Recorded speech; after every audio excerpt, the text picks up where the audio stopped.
Kita beralih ke berita selanjutnya. Tribuners diduga limbah medis di RSUD Masohi menumpuk sejak COVID-19. Videonya jadi perbincangan warganet.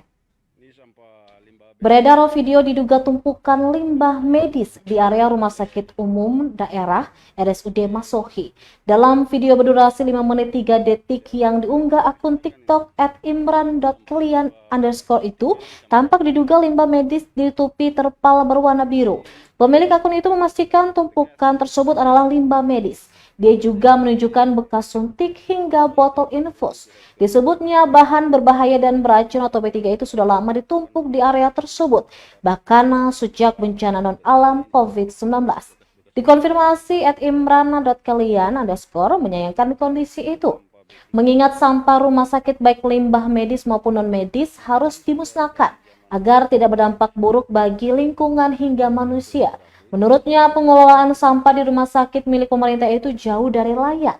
Pasalnya, sampah itu tidak ditempatkan pada area khusus yang diberi pengaman hingga tanda peringatan. Hingga berita ini disiarkan, video yang diunggah sejak Rabu 5 Februari 2025 itu sudah dibagikan sebanyak 77 kali.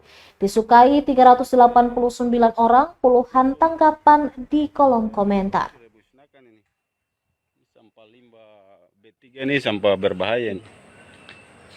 Jadi ini mesti harus ada langkah tegas dari RSUD Masohi, dalam hal ini Direktur Rumah Sakit, supaya bisa ambil langkah melakukan pemusnahan terhadap sampah. Download Tribun X sekarang, menghadirkan lokal menjadi Indonesia.